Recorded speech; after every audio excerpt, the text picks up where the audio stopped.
네, 다주택자들의 고민이 깊어가고 있습니다. 양도세 때문에 팔 수도 없고 보유세 때문에 그렇다고 가져가기도 어렵습니다. 딜레마죠.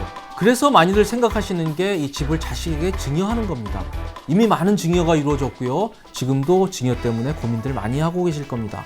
하지만 증여 과정에서는 또 증여세가 부담이 되고요. 또 그리고 이 집을 증여할 경우에 이 12% 취득세 중과도 굉장히 부담스럽습니다. 그래서 요즘에 또 나오는 아이디어들이요. 집을 자식에게 팔면 어떻겠느냐. 파는 걸 그냥 파는 건 아니고요. 시세보다 좀 싸게 해서 이 증여 효과도 가져가면서 취득세 중과도 하지 않는 면제되는 그런 방법이 없겠느냐. 이른바 저가 양도에 대해서 많이들 고민을 하고 계십니다. 과연 이게 가능한지 오늘 저희 방송에서 확실하게 한번 정리를 해드리겠습니다.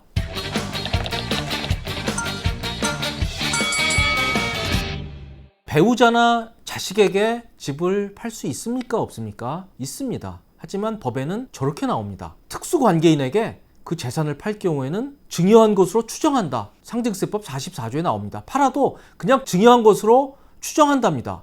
아, 이거 무슨 깡패 같은 규정이죠? 그래서 그냥 추정한다라고만 했습니다. 일단 추정은 하지만 당신이 진짜 매매라는 증빙을 가져오면 그때는 그거는 추정하지 않겠다라는 게 바로 추정의 의미입니다. 법에서 이 간주와 추정은 분명히 다릅니다. 그런데 진짜 자식한테 팔았다는 그런 의심을 거두기 위해서는 어떤 증빙을 가져가야 될까요? 뭐 복잡하지는 않습니다. 돈을 이체했다는 이체 확인증이 아마 있어야 될 거고요. 돈을 낸 자식은 과연 어떤 소득에서 이 집을 사는지 그런 어떤 자금 출처, 자금 원천에 대한 소명이 필요할 것으로 보입니다. 자, 이런 과정을 거쳐서 부모와 자식 간에 집을 사고 파는 것이 가능합니다. 자, 문제는 가격입니다. 자, 원칙은 부모 자식 간에 집을 사고 팔아도 시가, 제 가격에 사고 파는 게 맞습니다. 그리고 그 시가에 벗어나는 부분에 대해서는 증여로 볼 수 있는 여지가 있습니다. 하지만 이 자산이라고 하는 게요, 이 가격이라는 게 딱 정해진 가격이 없습니다. 특히 부동산은 그렇죠.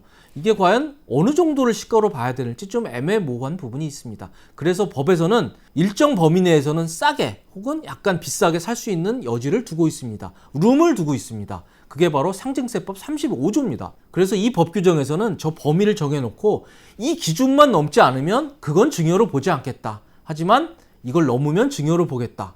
이렇게 규정을 하고 있는 겁니다. 여기서는 우선 시가와 대가의 차이를 비교를 하게 됩니다. 저 시가라는 건요, 그 자식한테 넘긴 그 부동산의 실제 가치를 말합니다. 한마디로 시장 가격을 말합니다. 그리고 대가는요, 진짜로 부모 자식 간에 줬던 그 가격을 말합니다. 그래서 이 진짜 가격하고 좀 싸게 준 가격하고의 차이를 일단 비교를 합니다. 그 차이를 기준 금액과 비교를 하게 되는 겁니다. 이 기준 금액은 어떻게 계산을 하냐면요, 시가의 30% 혹은 3억 원 중 작은 금액을 기준 금액으로 정합니다. 만약 10억이라고 하면요, 이 30%는 3억이죠. 그리고 옆에도 3억입니다. 그래서 기준 금액이 3억이 되고요. 이 10억 아파트를 이 3억, 기준 금액이 3억보다 더 싸게 줬다 그러면 그 싸게 준 부분에 대해서는 증여로 보고요. 3억 밑으로 싸게 줬다 그러면 한 2.5억쯤 싸게 줬다 그러면 그건 증여로 안 보겠다 하는 게 바로 상증세법 35조입니다. 계산 사례를 다시 한번 보겠습니다. 10억 아파트를 부모님이 자식에게 5억 원에 팔았습니다. 그러면 저 5억 원을 다 증여로 볼까요? 그렇게 안 보겠다는 게 상증세법 35조입니다. 저 시가와 대가의 차이 5억입니다. 5억 싸게 줬습니다. 5억을 기준 금액과 비교합니다. 기준 금액은 10억의 30% 혹은 3억 원 좀 작은 금액이죠. 어떻게든 10억은 3억이 됩니다. 따라서 시가와 대가의 차이인 5억과 3억을 비교해서 이 3억을 넘는 2억 원에 대해서만 증여로 보겠다라고 하는 게 법 규정입니다. 그래서 만약에 10억을 자식에게 7억에 팔았다 그러면요, 딱 3억 싸게 준 거잖아요. 저건 기준금액 3억 원과 같습니다. 따라서 저런 경우에는 증여로 안 봅니다. 이 얘기는 뭐냐? 시가를 70%만 쳐주면 조금 싸게 줘도 자식에게 30% 디스카운트 해줘도 증여 이슈는 발생하지 않는다. 이런 얘기가 되겠습니다. 자, 3억 원을 만약 그냥 증여했다 그러면요, 이게 5천만 원 공제하고 2억 5천이 증여 가액이 잡혀서 여기에 세율을 곱할 경우에 만만치 않은 증여세가 나옵니다만 10억 아파트를 7억에 파는 방법으로 3억을 지원해 준다 그러면 증여세가 0원이 됩니다. 굉장히 신박한 방법이죠. 절세 효과 한번 따져볼게요. 만약 5억 원을 그냥 현금 증여를 해줬다고 할 경우에 공제가 없다고 한번 가정을 해볼게요. 이럴 경우에 증여세가 9천만 원입니다. 하지만 10억 원짜리 아파트를 5억 디스카운트 해줘서 5억에 팔면 이때 증여는 2천만 원밖에 안 됩니다. 기준 금액을 넘은 부분에 대해서만 증여로 보기 때문에요. 9천만 원이 2천만 원으로 줄게 됩니다. 이렇게 싸게 파는 거, 저가 양도, 그리고 또 이 고가 양도도 있습니다. 이래서 부모님이 자식한테 비싸게 사주는 거죠.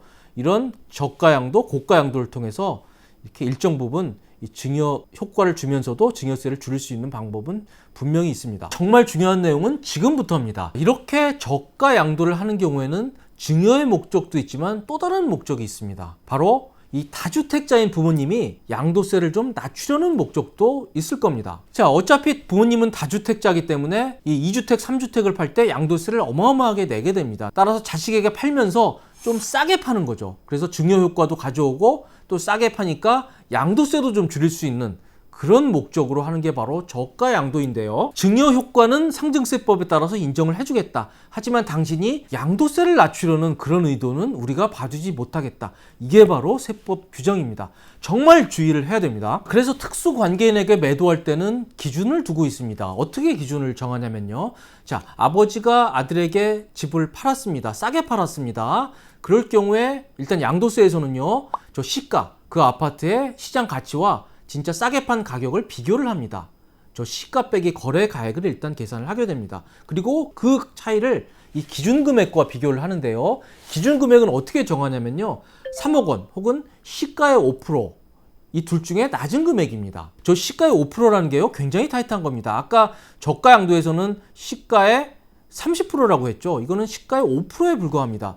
기준금액을 굉장히 타이트하게 정한다는 거거든요. 그래서 저 기준금액보다 저 시가와 거래 가액을 뺀 금액이 작을 경우에, 즉 아주 조금 싸게 줄 경우에는 문제 삼지 않겠다. 그럴 경우에는 아버지가 판 저 양도 가액을 그냥 인정을 해주겠다. 저 윗부분을 지금 설명을 드리는 겁니다. 하지만 만약에 저 시가와 거래 가액의 차이가 우리가 정한 저 기준 금액보다 더 많다고 하면 그럴 때는 당신이 판 가격을 바로 시가로 그냥 적용을 해버리겠다, 이런 얘기입니다. 좀 추상적일 수 있으니까요. 제가 실제 사례로 한번 설명을 해보겠습니다. 아버지가 딸에게 아파트를 팔았습니다. 10억짜리 아파트를요, 딱 5억 받고 팔았습니다. 5억 받고 판 이유는 두 가지입니다. 하나는 5억 원을 증여해 주려는 효과가 있을 거고요. 또 하나는 본인이 다주택자이기 때문에 10억 원짜리를 5억으로 싸게 팔면서 양도세를 줄이려는 목적이 있습니다. 이 두 가지 목적으로 저분은 저가 양도를 했습니다.